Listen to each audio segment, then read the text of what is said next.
ദൈവനാമത്തിന് മഹത്വമുണ്ടാകട്ടെ. Streams of ലൈഫിൻ്റെ പ്രഭാത ചിന്തയിലേക്ക് എല്ലാവരെയും സന്തോഷത്തോടെ സ്വാഗതം ചെയ്യുന്നു. ഇന്നത്തെ നമ്മുടെ ഒന്നിച്ചുള്ള ചിന്തയ്ക്കായി ലഭിച്ചിരിക്കുന്ന വേദഭാഗം 103 സങ്കീർത്തനം 3 വാക്യം. അവൻ നിന്റെ അകൃത്യമൊക്കെയും മോചിക്കുന്നു, നിന്റെ സകല രോഗങ്ങളെയും സൗഖ്യമാക്കുന്നു.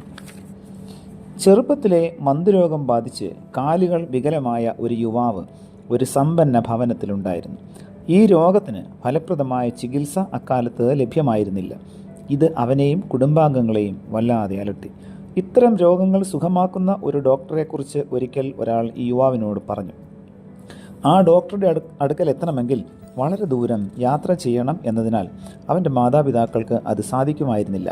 അവർ ഒരു കുടുംബ സുഹൃത്തിനോടൊപ്പം യുവാവിനെ ചികിത്സയ്ക്കായി അയച്ചു.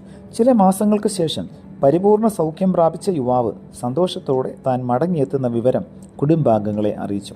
മടങ്ങിയെത്തുന്ന ദിവസം അവനെ സ്വീകരിക്കാൻ അവൻ്റെ മാതാവ് റെയിൽവേ സ്റ്റേഷനിൽ എത്തി. ട്രെയിൻ വന്ന് നിന്നപ്പോൾ അതിൽ നിന്ന് ഇറങ്ങിയ യുവാവ് ഉത്സാഹത്തോടെ അമ്മയുടെ അടുത്തേക്ക് ഓടിയെത്തി. അമ്മേ, എനിക്ക് സൗഖ്യം കിട്ടി, അവൻ അമ്മയെ കെട്ടിപ്പിടിച്ചുകൊണ്ട് പറഞ്ഞു.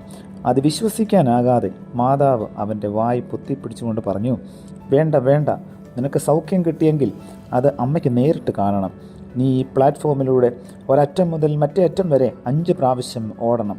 അത് കഴിഞ്ഞ് അമ്മ വിശ്വസിക്കാം. അമ്മയുടെ വാക്കനുസരിച്ച് അവൻ പ്ലാറ്റ്ഫോമിലൂടെ പല പ്രാവശ്യം ഓടി. അതിനുശേഷം അവൻ അമ്മയെ കെട്ടിപ്പിടിച്ചുകൊണ്ട് പറഞ്ഞു, അമ്മേ, ഈ അത്ഭുതം എന്നിൽ ചെയ്ത ഡോക്ടറെയും അദ്ദേഹത്തിൻ്റെ പ്രവർത്തനത്തെയും നേരിട്ട് കണ്ടെങ്കിലേ അമ്മയ്ക്ക് വിശ്വാസവും സംതൃപ്തിയും ഉണ്ടാകും. അദ്ദേഹം ഈ ലോകത്തിലെ ഏറ്റവും നല്ല ഡോക്ടറാണ്. നീ പറയുന്ന ഡോക്ടറുടെ പേരെന്താ? അമ്മ അവനോട് ചോദിച്ചു. യുവാവ് ഉത്സാഹത്തോടെ പറഞ്ഞു, യേശുക്രിസ്തുവാണ് എന്നെ സൗഖ്യമാക്കിയത്.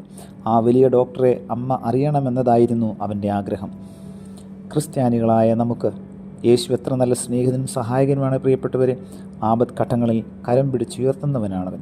ആ യുവാവിനെ പോലെ നമ്മുടെ ജീവിതത്തിലും അത്ഭുതം പ്രവർത്തിച്ച യേശുവിനെ മറ്റുള്ളവർക്ക് കാണിച്ചു കൊടുക്കുന്നതാണ് നമ്മുടെ ഏറ്റവും വലിയ സംതൃപ്തി.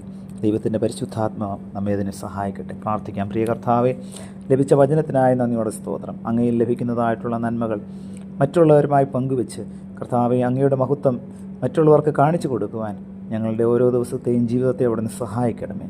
വചനത്താൽ ഞങ്ങളെ ധന്യരാക്കിയതിനായി സ്തോത്രം. പുത്രൻ്റെ നാമത്തിൽ പ്രാർത്ഥന കേൾക്കണം പിതാവേ. ആമേൻ.